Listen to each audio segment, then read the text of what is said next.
হযরত আবু বকর রাদিয়াল্লাহু তাআলা আনহু নামটি শুনলেই চোখে ভেসে ওঠে এক নিবেদিত প্রাণ সাহাবীর চেহারা।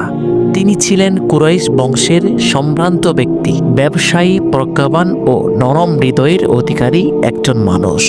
আল্লাহ রসুল নবুয়তের ঘোষণা দেওয়ার পর আবু বকর রাদিয়াল্লাহু তাআলা আনহু ছিলেন প্রথম পুরুষ যিনি কোনো দ্বিধাদ্বন্দ্ব ছাড়াই ইসলাম গ্রহণ করেন।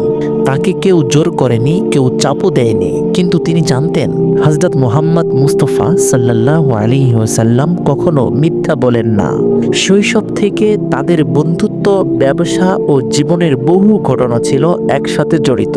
তাই তো নবুয়তের ঘোষণা শুনে আবু বকর রাদিয়াল্লাহু তাআলা আনহু শুধু বললেন, আমি সাক্ষ্য দিচ্ছি আপনি আল্লাহর রাসূল। ইসলাম গ্রহণের পর তিনি ইসলাম প্রচারে ঝাঁপিয়ে পড়েন। তার মাধ্যমেই প্রথম দিকে উসমান, জুবাইর, আব্দুর রহমান ইবনে আউফ, তালহা ও সাদ ইবনে আবি ওয়াক্কাস রাদিয়াল্লাহু তাআলা আনহুম ইসলাম গ্রহণ করেন। আবু বকর রাদিয়াল্লাহু তাআলা আনহু জানতেন এই পথ সহজ নয়, কিন্তু তিনি ছিলেন আল্লাহর রাসূলের ছায়াসঙ্গী। জীবনের প্রতিটি ধাপে, প্রতিটি বিপদে তিনি আল্লাহ রাসূলের পাশে ছিলেন, এক অবিচল সঙ্গী, একজন প্রথম মুমিন। সুবহানাল্লাহ।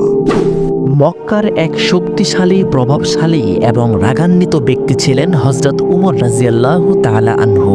তিনি ছিলেন ইসলামের শত্রু, এমনকি রাসূলুল্লাহ সাল্লাল্লাহু আলাইহি ওয়াসাল্লামকে হত্যা করার পরিকল্পনা করেছিলেন। একদিন তলোয়ার হাতে বের হয়ে আল্লাহ রাসূলকে হত্যা করতে যাত্রা শুরু করেন। উমর রাদিয়াল্লাহু তাআলা আনহু তার এই কঠোর মনোভাব পুরো মক্কায় ব্যাপকভাবে পরিচিত ছিল। কিন্তু আল্লাহর ইচ্ছায় ওমরের জীবন এক অনন্য মোড়ে পৌঁছায়।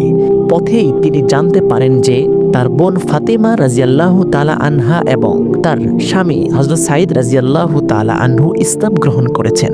এই খবর শুনে হযরত ওমরের রাগ আরও বেড়ে যায় এবং তিনি তাদের শাস্তি দিতে বাড়িতে চলে যান। কিন্তু যখন তিনি বাড়িতে পৌঁছান তখন দেখেন যে তার বোন কুরআন পড়ছেন।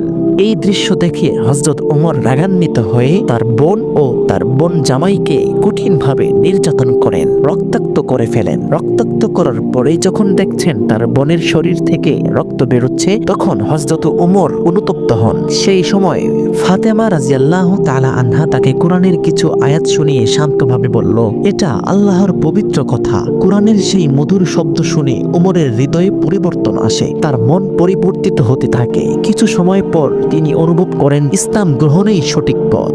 অবশেষে তিনি আল্লাহ রাসূলের কাছে এসে ইসলাম গ্রহণ করেন। রাসূলুল্লাহ সাল্লাল্লাহু আলাইহি ওয়াসাল্লাম তাকে স্বাগত জানিয়ে বলেন, উমর, তুমি ইসলামের শক্তিশালী রক্ষক হবে। এটা ছিল ইসলামের ইতিহাসের একটি ঐতিহাসিক মুহূর্ত। হযরত ওমর রাদিয়াল্লাহু তাআলা আনহুর ইসলাম গ্রহণ শুধু তার নিজের জীবন পরিবর্তন নিয়ে আসেননি, বরং পুরো মুসলিম উম্মার জন্য ছিল এক নতুন যুগের সূচনা। ইসলামের প্রথম শিশু হযরত আলী রাদিয়াল্লাহু তাআলা আনহু ইসলামের প্রথম দিককার একজন সাহসী কিশোর। তখন তার বয়স মাত্র 10 বছর। তিনি ছিলেন আল্লাহ রাসূল সাল্লাল্লাহু আলাইহি ওয়াসাল্লামের চাচাতো ভাই এবং তার আশ্রয়ে লালিত পালিত। একদিন রাত্রে আল্লাহ রাসূল সাল্লাল্লাহু আলাইহি ওয়াসাল্লাম গোপনে তার স্ত্রী খাদিজা রাদিয়াল্লাহু তাআলা আনহা এর সঙ্গে নামাজ পড়ছিলেন। কিশোর আলী দূর থেকে এই দৃশ্য দেখে বিস্মিত হন। সকালে জিজ্ঞাসা করলেন, হে মুহাম্মদ, আপনি কি করছেন? রাসূলুল্লাহ সাল্লাল্লাহু আলাইহি ওয়াসাল্লাম বললেন, আমি মানুষকে আল্লাহর পথে ডাকি, একত্ববাদে বিশ্বাস করো হে আলী। তখন হযরত আলী রাদিয়াল্লাহু তাআলা আনহু বলেন, আমি আগে আমার পিতার সঙ্গে পরামর্শ করতে চাই। কিন্তু কিছুক্ষণ পরেই তার হৃদয় থেকে আওয়াজ এলো, এত বড় সত্য জানতে পেরে আমি দেরি করব কেন? তিনি বললেন, আমি সাক্ষ্য দিচ্ছি আপনি আল্লাহর রাসূল। এভাবেই হযরত আলী রাদিয়াল্লাহু তাআলা আনহু হলেন প্রথম শিশু যে ইসলাম গ্রহণ করেন। ছোট্ট বয়সেই তার ছিল অদম্য সাহস, দৃঢ়তা এবং সত্যের জন্য আত্মত্যাগের মনোভাব। ভবিষ্যতে তিনি হয়েছিলেন ইসলামের অন্যতম বীর যোদ্ধা এবং জ্ঞানের বাতিঘর।